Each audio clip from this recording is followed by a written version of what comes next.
الحمد لله رب العالمين والعاقبة للمتقين ولا عدوان إلا على الظالمين والصلاة والسلام على سيدنا محمد سيد الأنبياء والمرسلين وعلى آله وصحبه أجمعين.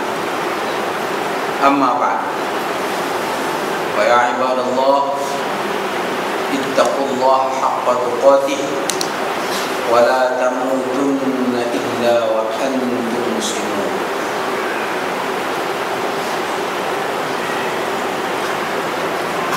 Yang dihormati Tuan Imam, Alizatul Puasa Masjid, semua para jemaah yang dirahmati Allah Subhanahu wa taala.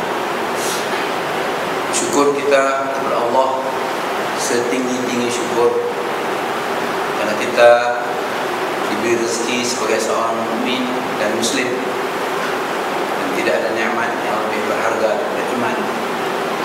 Karena imanlah modal untuk keselamatan dunia dan akhirat. Di akhirat, yauma la yanfa'u malun wala banun illa man atallaha biqalbin salim. Pada hari yang tidak ada guna harta dan anak-anak, melainkan orang yang datang kepada Allah dengan qalbun salim, dengan hati yang sejahtera, penuh dengan iman.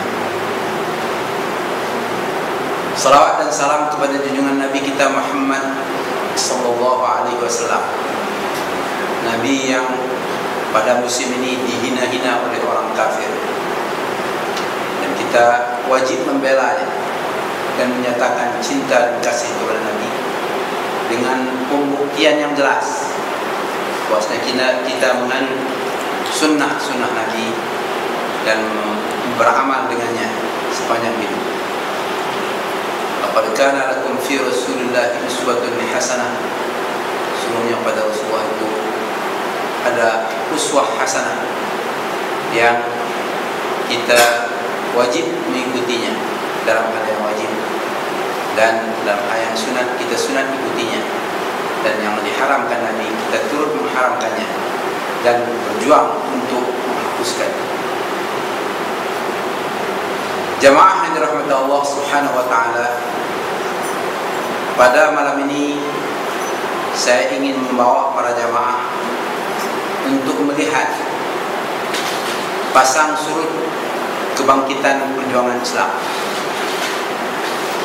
Islam yang kita anuti ini ada masa surutnya dan ada masa jayanya. Waktu jayanya umat bergembira dan bersyukur, tapi waktu surutnya umat menangis, menitiskan air mata. Jadi pada malam ini saya ingin ajak para jamaah untuk melihat sepintas lalu, sekilas pandangan tentang sejarah kebangkitan dan keruntuhan yang berlaku sepanjang perjalanan sejarah Islam dari zaman Nabi kita Muhammad SAW sampai ke hari ini. Sudah tentu saya tidak dapat menggambarkan secara mendetail. Saya akan buat cuplikan-cuplikan, potongan-potongan ringkas dari bahagian-bahagian sejarah yang penting untuk menjadi panduan kepada kita. Jamaah yang dirahmati Allah, sebagaimana kita tahu bahwasanya Mekah itu dipanggil Ummul Qura, ibu kota,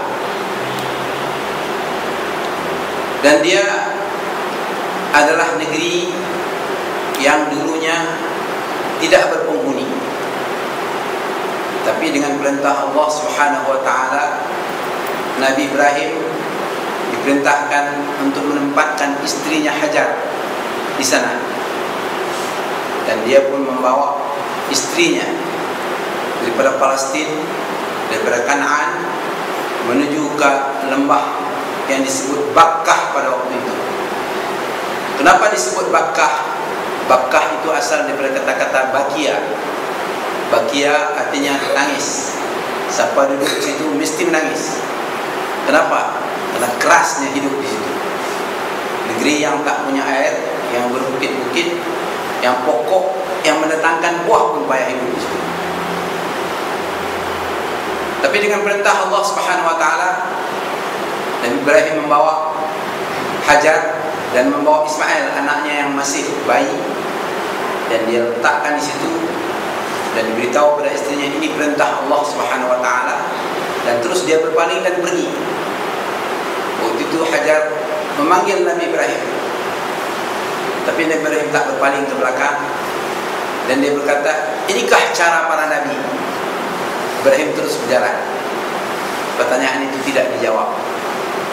Jadi kalau siapa nak jadi isteri para nabi mesti tahan begitu. Tapi Nabi dah tak ada lagi namanya.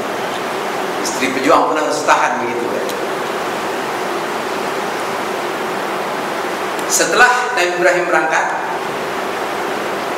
bekaran-bekaran makin susun, dan ketika air sudah kering, tidak ada air lagi, Hajar naik ke bukit untuk melihat di balik bukit kalau ada orang yang datang. Dia akan panggil mereka untuk minta air. Dia berulang di antara Safa dan Marwah 7 kali. Itulah yang jadi sa'i pada kita sekarang.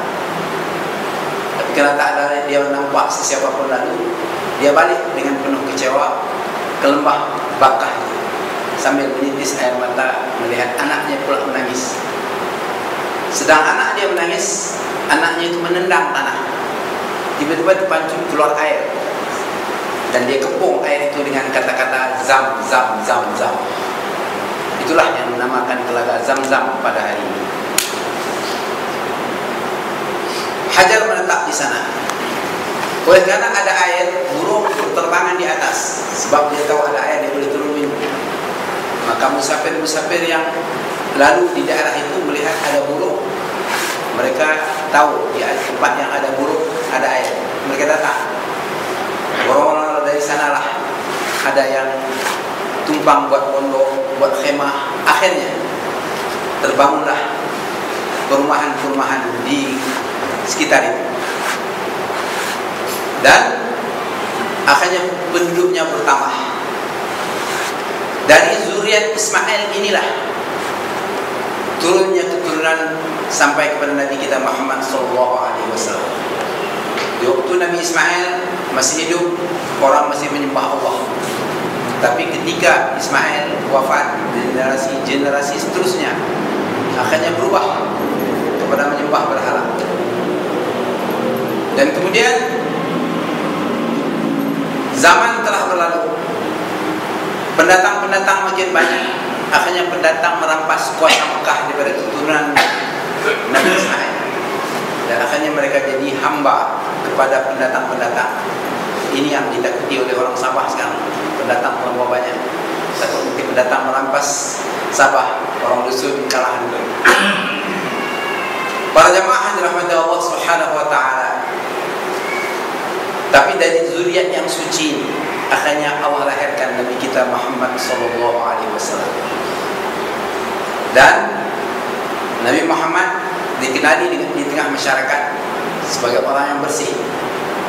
Namun ketika dia mula berdakwah, menyatakan Tuhanku Allah dan aku adalah pesuruhnya, utusannya, maka yang bangkit menentang bukan saja seluruh bangsa Arab, keluarganya sendiri, pak saudara sendiri menentang.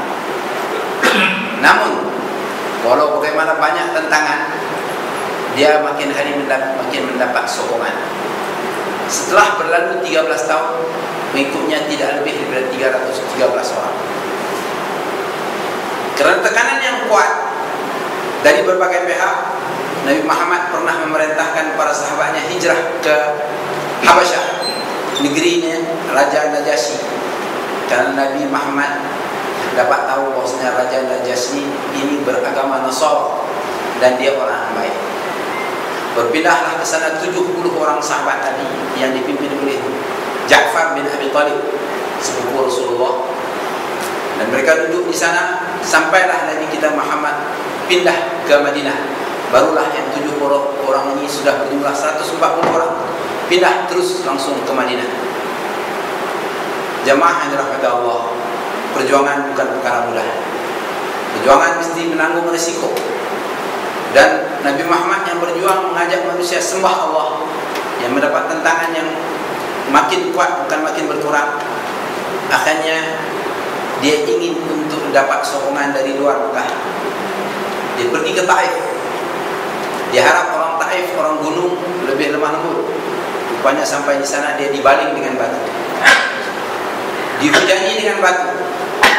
Setelah perjalanannya makan masa 15 hari, balik juga 15 hari, dia pulang bukan hanya dengan tidak dapat satu pun yang mengucap syahadat, kecuali seorang hamba daripada Niniwi yang dia beragama Nasara.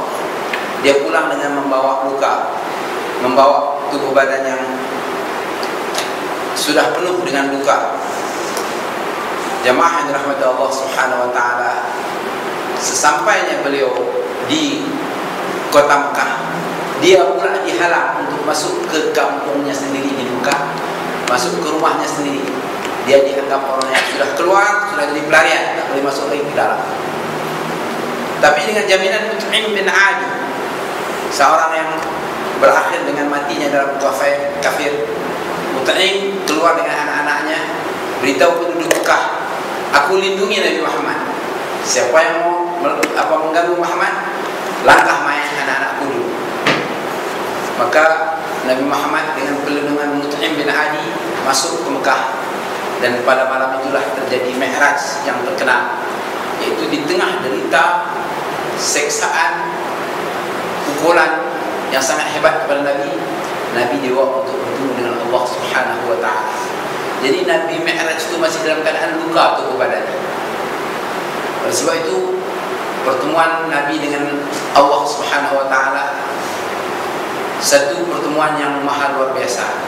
Dan waktu itulah Nabi kita mengucap Nabi kita mengucap salam kepada Allah Subhanahu wa taala, at-tahiyyatul mubarakatus shalawatul thayyibatu lillah.